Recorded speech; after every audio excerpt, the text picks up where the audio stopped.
Terima kasih pemirsa Anda masih setia menyaksikan kami dalam Tajam Dialog dengan tema tanggap bencana bersama BPBD dan tentunya Bapak Sigit Akbari, Kepala BPBD Jember. Pak, tadi kita sedikit menyinggung bagaimana sinergi dan juga kolaborasi PBPD dan juga dinas-dinas terkait dan juga elemen yang dekat dengan masyarakat karena mereka yang tentunya memiliki peran besar terhadap tanggap kebencanaan begitu ya Pak ya. Bagaimana sinergi kondisinya saat ini? Baik, jadi itu harus segera setiap saat dilakukan ya. Sinergi itu harus bukan hanya pada saat bencana saja. Kalau itu tidak dilakukan dalam kondisi bukan bencana, terus kemudian pada saat bencana itu dilakukan, biasanya saling menyalahkan gitu ya. Ini tidak kita inginkan. Oleh karena itu kemarin pelaksanaan apel siaga personil dan perlengkapan yang kita laksanakan ini berbeda dari tahun-tahun yang kemarin. Kalau dulu komposisinya adalah TNI, Polri, terus kemudian BPBD, semua ada dalam satu kesatuan yang terpisah-pisah. Ya, tapi ini kemarin itu tidak. Coba Mbak perhatikan yang kita laksanakan itu per klaster. Jadi kalau klaster keamanan ya dari TNI, Polri, ada juga dari unsur yang lain yang tergabung di dalamnya. Klaster evakuasi, ini ada berbagai macam-macam, termasuk relawan di situ. Jadi keberadaan kami ada di semua klaster, ada 10 klaster di situ. Nah ini adalah cerminan nanti di dalam melaksanakan permasalahan apa? Yang mengkait dengan kesehatan. Itu klaster kesehatan ada. Jadi kita bentuknya mulai dari kemarin itu siapa bertanggung jawab dan berbuat apa di dalam kegiatan kebencanaan itu. Ya tentunya di dalam proses apabila terkait dengan OPD yang terkait, karena BPBD ini adalah eselonnya sama dengan dinas yang lain, kita harus kaji cepat, hitung cepat, kemudian tindakan cepat, siapa berbuat apa, tapi itu yang memerintahkan nanti kepada Pak Bupati atau Kak Sekda yang melakukan itu. Sehingga efektivitas di dalam penerapannya adalah sangat cepat dan segera dilakukan. Dan konsep itu sudah dilaksanakan dari apel kemarin ya Pak? Kemarin kita tunjukkan, walaupun susah untuk mengatur klaster-klaster yang ada. Karena apa? Tentara kok ada di klaster keamanan dan penyelamatan. Terus kemudian kita juga ada di beberapa klaster. Kesehatan yang selama ini hanya petugas lapangan saja, tetapi ada. Termasuk perpustakaan kita ikutkan karena apa? Dia punya kendaraan untuk mengatasi trauma healing apabila terjadi di masyarakat itu. Sampai trauma healing, sampai pasca bencana pun kita harus tetap kita libatkan semua. Ya, Pak, ya? Dengan keterlibatan yang sekian banyak OPD yang ada, dengan komunitas yang ada, ternyata bisa mencakup semua permasalahan yang ada. Tapi dengan harapan, dengan doa, kalau bisa jangan sampai terjadi bencana. Amin tentunya.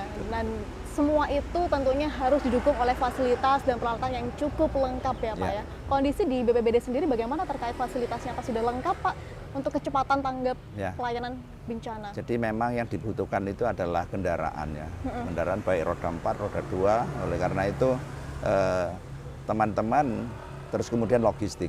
Teman-teman yang sudah bergerak luar biasa seperti ini, kalau sudah bergerak mereka hanya bekerja dan bekerja, tidak mikir bagaimana cara makan dan lain sebagainya. Terus kemudian kendaraan dalam keadaan apa itu harus kita pikirkan. Bensin harus selalu penuh, terus kemudian kendaraan juga harus sering diperbaiki. Di lapangan pun konsumsi mereka itu bisa diatasi dengan baik. Ya otomatis demikian. Penanganan permasalahan bencana, baik yang terjadi bencana dan yang menolong, itu kita jadikan sama. Katakanlah kita bentuk dapur umum ya untuk yang kena bencana dengan petugas yang ada. Dengan petugas yang ada tentunya. Karena tidak cukup ketika kita hanya fokus kepada korban, sementara yang menolong ini tidak dicukupi. Iya, satu hari udah lemes semua. Dan semua itu disediakan dan sudah terencana ya Pak ya? Baik. Sudah melalui evaluasi dan laporan rutin yang dilakukan oleh para tim ya Pak ya? Jadi begini Mbak, yang sering kali terjadi itu kan karena banjir. Banjir itu sebenarnya masyarakat juga sudah siap. Banjir yang di mana tempat itu banjir sering terjadi, ini kadang-kadang ya mencerminkan dari nama dari daerah itu sendiri. Nama juga berkaitan ya Pak ya? Ya mohon maaf, tempatnya Pak Bupati, itu kan banjir. Ini namanya aja Kampung Ledok. Kan ada ledokan dulu itu kan. Terus kemudian sumber baru di sana di Sumber Agung. Itu yang sering banjir. Sumber Agung itu kan sumber yang besar kan gitu ya. di Semboro itu Rowo Tapen. Nah, Iya. namanya Rowo kan begitu. Ya seringkali seperti itu karena mungkin pada saat dulu sebelum masyarakat itu cukup banyak, tempat-tempat seperti itu memang tempat genangan air yang dihindari. Tapi dengan perkembangannya penduduk, ini justru itu ditempati. Iya. Dan memang masyarakat sudah siap. Seperti di daerah Semboro, di daerah Semberagung, di sana mereka bikin pondasi yang tinggi-tinggi itu. Jadi istilah bencana ini kami melihat kalau sudah masuk rumah. Kalau di genangan di sawah, di jalan itu sudah sering kali terjadi setiap hujan. Jadi pemetaan pun bisa kita lihat dari penamaan daerah begitu Ya enggak juga, tapi Apa jangan-jangan kita perlu ganti nama ya Pak ya? Biar selamat semua gitu daerah Jember. ini yang sering terjadi seperti itu. Iya. Tapi perkembangannya kadang-kadang tidak pernah terjadi, satu saat bisa terjadi. Contoh di Bumi Mangli kemarin, tahun kemarin Iya, betul itu kan tidak pernah terjadi. Sebelumnya tidak pernah. Tidak pernah, Baru sehingga tahun masyarakat awal tahun ya Pak. sehingga masyarakat kaget dan panik seperti itu karena memang tidak pernah terjadi. Gitu. Dan semuanya itu bisa menimpa dimanapun, Dimanapun itu kapanpun, terjadi. siapapun, tidak pandang bulu ya Pak ya. Betul. Namanya bencana tidak bisa Ya. kita tawar begitu. Ya. Nah Pak Sigit, mungkin terdapat sebuah pesan yang bisa Bapak sampaikan kepada masyarakat Jember utamanya terkait dengan musim penghujan, kita butuh kehati-hatian namun tidak perlu panik begitu ya, Ya, Pak ya. betul. Kami persilakan untuk memberikan pesan kepada masyarakat. Baik, yang pertama adalah dengan kemajuan Iya. dengan kemajuan teknologi yang sekarang ini, sehingga siapapun masyarakat itu bisa mempunyai satu kemampuan untuk memvideo semua kejadian. Kita melihat kadang-kadang ada kecelakaan terjadi, bukan menolong tapi bagaimana memvideo Video itu dulu. dilakukan. Sehingga orang kejet-kejet malah justru menarik videonya semakin lama.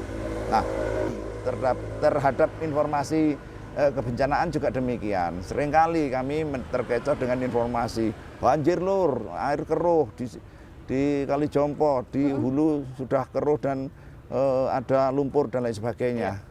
Ini jangan mudah percaya seperti itu. Kami punya EWS, kita tinggal cek aja. Ternyata di hulu air semilir, nggak terjadi apa-apa. Jadi kan ini hoax ini. Banyak itu seringkali terjadi. Jadi jangan mudah percaya dengan informasi yang beredar. Tetapi kami juga berpesan jangan mudah untuk memberikan informasi yang nggak jelas kepada masyarakat, sehingga masyarakat tidak panik, kebingungan dan lain sebagainya. Kemudian yang kedua, kami berharap kepada masyarakat khususnya yang tinggal di tebing pinggir tebing Iya. atau di daerah yang dataran rendah, kalau sudah musim hujan seperti ini, malam hari hujan deras, ini kan enak-enak tidur. Nah, Betul. ini hendaknya lebih waspada. Kalau itu hujannya tidak reda, walaupun reda, kadang-kadang di atas kan kita tidak tahu, sehingga perhatikan situasi di sekeliling. Kalau memungkinkan mereka hendaknya mengevakuasi diri di tempat yang lebih aman. Bagaimanapun juga keselamatan jiwa ini adalah nomor satu. Yang paling utama, nyawa adalah utama. Ya. Luar biasa Bapak Sigit Akbari, terima kasih atas waktunya, informasinya luar biasa di tengah kesibukan. Mudah-mudahan tetap eksis di aktivitas yang luar biasa sibuk ya Pak ya di musim penghujan ini. Tetap eksis dan sehat. Amin, Allahumma Amin. amin. Baik pemirsa, tidak terasa sudah kita membahas mengenai tanggap bencana bersama BPBD. Dan utamanya bagi masyarakat Jember tidak perlu panik namun tetap waspada, dan yang paling terpenting adalah kita harus menjaga alam, menghargai alam, bagaimana kita menjaga sesama juga. Terima kasih atas kebersamaan Anda. Saya Pia Mediana mohon undur diri. Sampai jumpa. Terima kasih Bapak Sigit.